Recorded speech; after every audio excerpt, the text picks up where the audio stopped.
بسم اللہ الرحمن الرحیم۔ اللہم صلی علی محمد وعلی آل محمد کما صلیت علی ابراہیم وعلی آل ابراہیم انک حمید مجید۔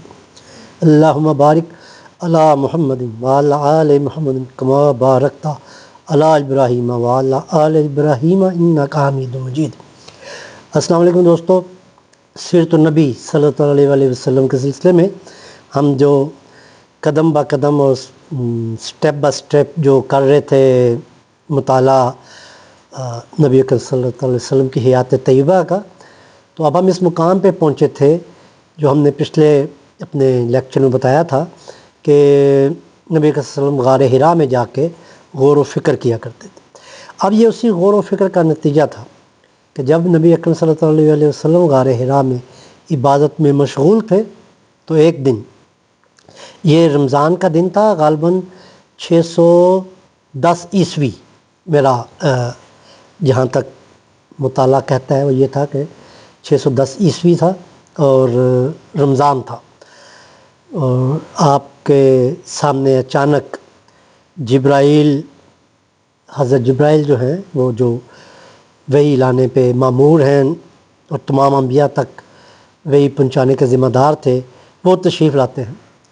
نبی اکرم صلی اللہ علیہ وسلم بالکل فطری بات تھی، ان کو دیکھ کے تھوڑا سا گھبرا جاتے ہیں، اور گو کہ وہ انسانی شکل میں تھے، تو آتے ہی وہ کہتے ہیں اقرا، پڑھ۔ نبی اکرم صلی اللہ علیہ وسلم نے کہا کہ میں تو پڑھنا نہیں جانتا۔ حضرت جبرائیل نے نبی اکرم صلی اللہ علیہ وسلم کو اپنے بازو میں لے کر اپنے سینے سے لگا کر بھینچے سے مراد ہے تھوڑا سا سختی سے ان کو دبایا۔ آپ نے اس واقعے کے بارے میں بیان فرمایا کہ مجھے ایسا لگا کہ جیسے میری جان ہی نکل جائے گی، لیکن پھر انہوں نے چھوڑ دیا۔ چھوڑنے کے بعد وہ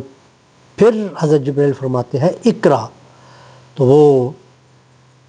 پھر آپ صلی اللہ علیہ وسلم کا جواب یہی تھا کہ میں تو پڑھنا نہیں جانتا۔ تو پھر دوبارہ حضرت جبرائیل نے اپنے بازو میں بھینچا اور وہی جو کچھ پہلے ہوا تھا، تو پھر جب ان کو الگ کیا تو انہیں کہا اقرا و ربک، اقرا بسم ربک الذی خلق۔ یہ پھر جو 5 آیات ہیں وہ تواتر کے ساتھ یک بعد دیگرے پڑھتے ہیں، اور پھر نبی اکرم صلی اللہ علیہ وسلم ان کے بعد ان آیات کو دہراتے ہیں، اور اس کے بعد جب یہ پہلی وحی تھی، جس وقت یہ آپ کو یہ وحی کے الفاظ سارے یاد ہو جاتے ہیں، سینے میں محفوظ ہو جاتے ہیں آپ، تو جب جبرائیل علیہ السلام واپس جاتے ہیں تو آپ کو کپ کپی طاری ہو جاتی ہے۔ ظاہر ہے ایک زندگی کا ایک مختلف واقعہ تھا، ان کے لیے بالکل نیا تھا، اور آپ تھوڑے سے خوفزدہ تھے۔ آپ واپس اپنا غار حرا سے واپس چلے جاتے ہیں حضرت خدیجہ کے گھر جا کے، تو دروازے پہ ہی فرماتے ہیں خدیجہ مجھے اڑا دو، کوئی کمبل اڑا دو، کوئی مطلب، تو وہ حضرت خدیجہ جو ہے وہ ان کے اوپر کمبل اوڑھ دیتی ہیں، تو جس سے ان کو تھوڑی سی جو سردی کا وہ تاثر ہے وہ ذرا تھوڑا سا ختم ہوتا ہے، کچھ اوسان بھی آپ کے بحال ہوتے ہیں۔ تو آپ حضرت خدیجہ کو اس واقعے کے متعلق بتاتے ہیں۔ اب ایک بیوی سے زیادہ شوہر کے معمولات کو کوئی نہیں جانتا ہوتا،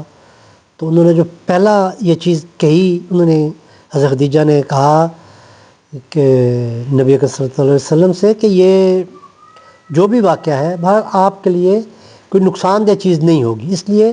کہ آپ تو کسی کا نقصان کرتے نہیں ہیں، آپ غریبوں کی مدد کرتے ہیں اور ان کی مدد کے لیے ہمیشہ تیار رہتے ہیں، کسی کی دل آزاری بھی آپ نہیں فرماتے۔ تو یہ سب چیزوں کے ہوتے ہوئے مجھے نہیں لگتا کہ اللہ تعالیٰ جی آپ کو کچھ نقصان پہنچنے دیں گے۔ تاہم وہ تھوڑی سی جو جتنی کچھ فکر مند تھیں، وہ اپنے ان کے چچا تھے جن کو ورقہ بن نوفل، وہ عیسائیت اختیار کر چکے ہوئے تھے اور اس کے عالم تھے، مطلب اس کتاب کو بہت اچھی طرح جانتے تھے۔ تو حضرت خدیجہ نے یہ کیا کہ نبی اکرم صلی اللہ علیہ وسلم کو ساتھ لیا۔ اس سے پہلے بھی آپ کو یہ میں نے پچھلے کسی لیکچر میں یہ گفتگو کرتے ہوئے یہ بات بتائی تھی کہ اس سے پہلے بھی حضرت خدیجہ ورقہ بن نوفل کے پاس گئی تھی جب سچے خواب نبی اکرم صلی اللہ علیہ وسلم کو آ رہے تھے اور کوئی آوازیں آتی تھیں، تو اس بارے میں بھی ورقہ بن نوفل نے تسلی کے پیغام بھجوائے تھے۔ تو اب وہ نبی اکرم صلی اللہ علیہ وسلم کو ساتھ لے گئیں اور جا کے کہتی ہیں کہ دیکھیں جی آپ کے بھتیجے کے ساتھ، ورقہ بن نوفل سے کہتے ہیں آپ کے بھتیجے کے ساتھ کیا واقعہ ہوا ہے۔ نبی اکرم صلی اللہ علیہ وسلم کے ٹرو جو سچے یا حقیقی بھتیجے نہیں تھے، لیکن یہ عرب کلچر ہے کہ وہ ان پہ ادب و احترام اور چھوٹے کو بھتیجا یہ مطلب ایک عزت کی بات تھی، تو ان کو اس حوالے سے کہا کہ آپ کے بھتیجے کے ساتھ یہ واقعہ پیش آیا۔ نبی اکرم صلی اللہ علیہ وسلم نے سارا واقعہ حضرت ورقہ بن نوفل کو جب سنایا تو ورقہ بن نوفل نے اپنے علم اور مطالعہ کی بنیاد پہ یہ کہا کہ یہ جو آپ کے پاس چیز آئی ہے یہ حضرت عیسیٰ کے پاس بھی یہی پیغام لے کے آتے تھے، اور مجھے ایسا لگتا ہے کہ میں شاید اس وقت تک نہ ہوں جب یہ قوم آپ کی جو ہے آپ کو یہاں سے نکال دے گی۔ تو نبی اکرم صلی اللہ علیہ وسلم بڑی تشویشناک میں پوچھتے ہیں ورقہ بن نوفل سے کہ کیا یہ میرے اپنے جو ہیں مجھے یہاں خطہ نمائے جو مکہ المکرمہ ہے اس سے مجھے نکال دیں گے؟ تو ورقہ بن نوفل کا پیغام تھا کہ جس نے بھی یہ پیغام پہنچایا ہے، جو بھی اس پیغام کا امین ہوا ہے، جس نے بھی اس پیغام کی تبلیغ کی ہے، ان سب کے ساتھ یہی ہوا ہے کہ ان کو اپنی اس جگہ سے ہجرت کرنی پڑتی ہے۔ تو جب سب پچھلے تمام پیغمبر جو تھے ان کو ساتھ یہ واقعہ ہوا ہے تو آپ کے ساتھ بھی یہ لازمی ہوگا۔ اور ساتھ انہوں نے خواہش کا اظہار کیا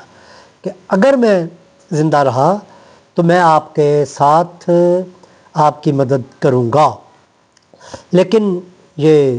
اللہ تعالیٰ کو منظور نہیں تھا۔ وہ کچھ عرصے بعد کوئی ایجنٹ بھی تھے اس وقت وہ، تو وہ کوئی زیادہ عرصہ زندہ نہ رہے، لیکن نبی اکرم صلی اللہ علیہ وسلم کو انہوں نے ایک اطمینان اور ایک تسلی جو دی، تو اس سے میرے آقا صلی اللہ علیہ وسلم کو اطمینان ہو گیا۔ باقی کے واقعات ہم اس کے بعد آپ کو سنائیں گے۔ وما علینا الا البلاغ المبین۔